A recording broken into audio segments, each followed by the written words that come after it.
شروع اللہ کے نام لے کر جو بڑا مہربان اور نہایت رحم کرنے والا ہے۔ اے ایمان والو، سود نہ کھاؤ، کئی گنا بڑھایا ہوا، اور اللہ سے ڈرو تاکہ تم فلاح پاؤ، اور اس آگ سے ڈرو جو کافروں کے لیے تیار کی گئی ہے، اور اللہ اور رسول کی اطاعت کرو تاکہ تم پر رحم کیا جائے، اور سبقت کرو اپنے رب کی مغفرت اور اس کی جنت کی طرف جس کی وسعت آسمانوں اور زمین جیسی ہے، اور جو ان متقین کے لیے تیار کی گئی ہے جو خوشحالی اور بدحالی میں خرچ کرتے ہیں، غصہ بھی جانے والے ہیں اور لوگوں سے درگزر کرتے ہیں۔ ایسے نیک لوگوں کو اللہ پسند کرتا ہے۔ جب وہ کسی کھلی برائی کا ارتکاب کر لیتے ہیں یا اپنے آپ پر ظلم کر لیتے ہیں تو اللہ کو یاد کرتے ہیں اور اپنے گناہوں کی معافی مانگتے ہیں، اور اللہ کے سوا کون گناہ بخش سکتا ہے۔ وہ جانتے ہوئے اپنے کیے پر اصرار نہیں کرتے۔ ان لوگوں کی جزا یہ ہے کہ ان کے لیے ان کے رب کی طرف سے بخشش ہے، اور ایسے باغات ہیں جن کے نیچے نہریں چلتی ہیں، ان میں یہ ہمیشہ رہیں گے، اور کیا خوب صلہ ہے یہ نیک عمل کرنے والوں کا۔ تم سے پہلے کئی مثالیں گزر چکی ہیں۔ زمین میں چلو پھرو اور دیکھو کہ جھٹلانے والوں کا کیسا انجام ہوا۔ یہ لوگوں کے لیے ایک پیغام ہے اور ہدایت اور نصیحت ہے۔ خدا سے ڈرنے والوں کے لیے دل شکستہ نہ ہو، غم نہ کرو، اور تم غالب رہو گے اگر تم مومن ہو۔ اگر تمہیں چوٹ پہنچے تو دل شکستہ نہ ہو، آخر ان لوگوں کو بھی اس جیسی چوٹ پہنچ چکی ہے، اور یہ دن اسی طرح ہم لوگوں کے درمیان پھیرتے رہتے ہیں تاکہ اللہ معلوم کر لے کہ ان لوگوں کو جو واقعی مومن ہیں، تاکہ تم میں سے کچھ کو شہید بنا لے، اور اللہ ظالموں کو پسند نہیں کرتا، تاکہ اللہ ایمان والوں کو چھانٹ لے اور کافروں کو مٹا دے۔ کیا تم نے یہ سمجھ رکھا ہے کہ جب تم جنت میں داخل ہو جاؤ گے، حالانکہ ابھی اللہ نے تم میں سے ان لوگوں کو معلوم نہیں کیا جنہوں نے جہاد کیا اور جو صبر کرنے والے ہیں۔ تم موت کی تمنا کر رہے تھے اور اس سے ملنے سے پہلے، سو اب تم نے اسے دیکھ لیا، بلکہ کھلی آنکھوں سے دیکھ رہے ہو، اور محمد نہیں ہے مگر ایک رسول، اس سے پہلے اور رسول بھی گزر چکے ہیں۔ کیا اگر وہ مر جائیں یا قتل کر دیے جائیں تو تم لوگ اپنی ایڑیوں پر الٹے پاؤں پھر جاؤ گے، اور جو الٹا پلٹ جائے گا وہ اللہ کا کچھ نقصان نہیں کرے گا، اور اللہ شکر گزار بندوں کو جزا دے گا۔ کسی ذی روح کے لیے ممکن نہیں کہ وہ اللہ کے اذن کے بغیر مر جائے مقررہ نوشتہ کے مطابق، اور جو ثواب دنیا چاہے گا اسے ہم اسی سے دیں گے، اور جو ثواب آخرت چاہے گا اسے ہم اس سے دیں گے، اور ہم شکر گزار بندوں کو ضرور جزا دیں گے۔ اور کتنے ہی نبی ایسے گزر چکے ہیں جن کے ساتھ مل کر خدا پرستوں نے جنگ کی۔ اللہ کی راہ میں جو مصیبتیں انہیں پہنچی ان سے وہ دل شکستہ نہیں ہوئے، نہ انہوں نے کمزوری دکھائی، اور نہ باطل کے آگے سرنگوں ہوئے، اور اللہ ایسے صبر کرنے والوں کو پسند کرتا ہے۔ ان کی دعا اس کے سوا کچھ نہیں تھی کہ انہوں نے کہا کہ اے ہمارے رب، ہمارے گناہوں اور ہمارے کام میں ہماری بے اعتدالیوں کو بخش دے، اور ہمیں ثابت قدم رکھ، اور کافروں کے مقابلے میں ہماری مدد فرما۔ تو اللہ نے ان کو دنیا کا ثواب بھی دیا اور اس سے بہتر ثواب آخرت بھی، اور اللہ ایسے نیک لوگوں کو پسند کرتا ہے۔ اے ایمان والو، اگر تم کافروں کی بات مانو گے تو یہ تمہیں الٹا پھیر لے جائیں گے، اور تم نامراد ہو کر رہ جاؤ گے، بلکہ تمہارا مولا تو اللہ ہے اور وہ بہترین مددگار ہے۔ ہم ان کافروں کے دلوں میں رعب ڈال دیں گے، اس لیے انہوں نے اللہ کے ساتھ ان کو شریک ٹھہرایا جن کی خدائی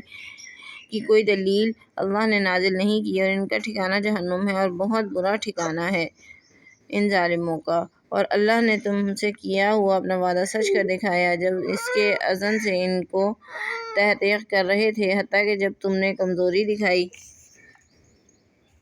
اور اپنے کام میں اختلاف کیا اور رسول کی نافرمانی کی، اس کے بعد تمہیں اللہ نے وہ کچھ دکھایا جس سے تم محبت کرتے تھے، تو تم میں سے کچھ دنیا کو چاہتے تھے اور کچھ تم میں سے آخرت کو چاہتے تھے، پھر اس سے تمہارا رخ ان کافروں سے پھیر دیا تاکہ وہ تمہیں آزمائے، اور اللہ نے پھر بھی تمہیں معاف کر دیا۔ اللہ مومنوں پر فضل فرمانے والا ہے۔ جب تم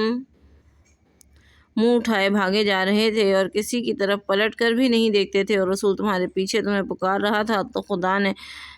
تم کو غم پر غم پہنچایا تاکہ تم آئندہ اس چیز پر جو تمہارے ہاتھ سے جائے یا جو مصیبت تم پہ آئے دل شکستہ نہ ہو، اور اللہ جو کچھ تم کرتے ہو اس سے باخبر ہے۔ پھر اس نے غم کے بعد تم پر اطمینان نازل فرمایا، یعنی اونگ جو تم میں سے ایک گروہ پر چھا رہی تھی، اور ایک گروہ کو اپنی جانوں کی فکر پڑی ہوئی تھی، اور وہ اللہ کے متعلق ناحق گمان کرنے لگے تھے۔ جاہلانہ گمانی کہتے ہیں، کیا اس کام کے چلانے میں ہمارا بھی کوئی حصہ ہے؟ کہہ دو کہ سارے اختیارات اللہ کے لیے ہیں، یہ اپنے دلوں میں جو کچھ چھپاتے ہیں اسے تم پر ظاہر نہیں کرتے، اور کہتے ہیں کہ اگر اس کام میں ہمارا بھی کچھ اختیار ہوتا تو ہم یہاں قتل نہ ہوتے۔ ان سے کہو کہ تم اپنے گھروں میں بھی ہوتے تو جن لوگوں کا قتل ہونا لکھا گیا تھا وہ ضرور اپنے گھروں سے اپنی قتل گاہوں کی طرف نکل آتے، اور تاکہ جو کچھ تمہارے سینوں میں ہے اسے اللہ آزما لے، تاکہ تمہارے دلوں میں جو کھوٹ ہے اسے چھانٹ دے، اور اللہ دلوں کی بات خوب جانتا ہے۔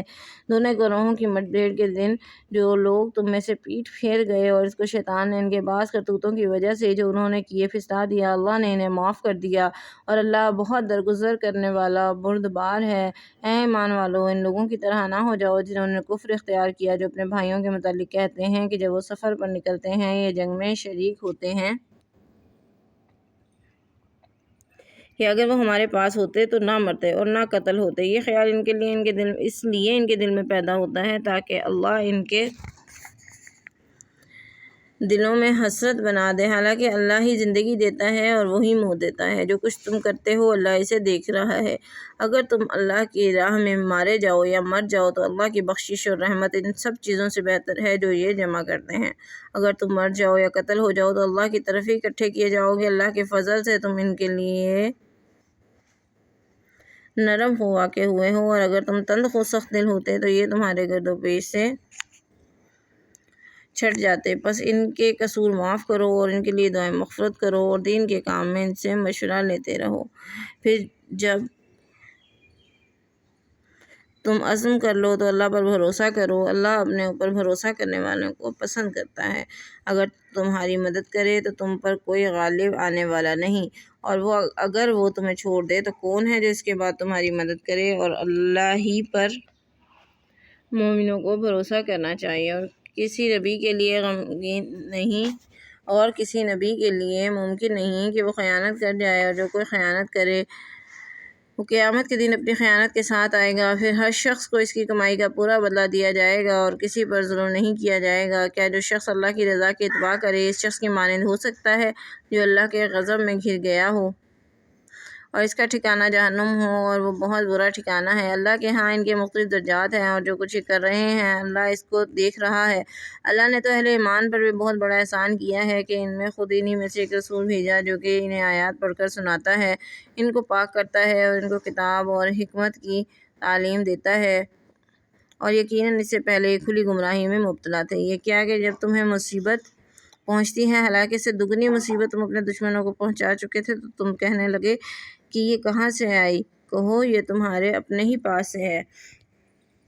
اللہ ہر چیز پر قادر ہے۔ اور جو مصیبت تم کو دونوں گروہوں کی مت بھیڑ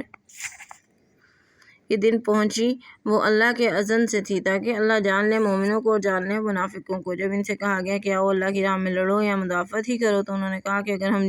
ہمیں جنگ کا علم ہوتا تو ہم ضرور تمہارے ساتھ جاتے۔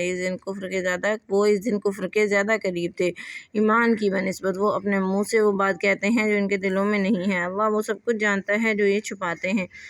یہ ہیں جنہوں نے اپنے بھائیوں کے متعلق کہا اور خود گھروں میں بیٹھے رہے کہ اگر وہ ہماری بات مان لیتے تو قتل نہ ہوتے۔ ان سے کہو کہ اگر تم سچے ہو تو اپنے آپ سے موت کو روک لو، اور جو لوگ اللہ کی راہ میں قتل ہو گئے ہیں انہیں مردہ نہ سمجھو، وہ زندہ ہیں اور اپنے رب کے پاس سے رزق پا رہے ہیں، اور اللہ نے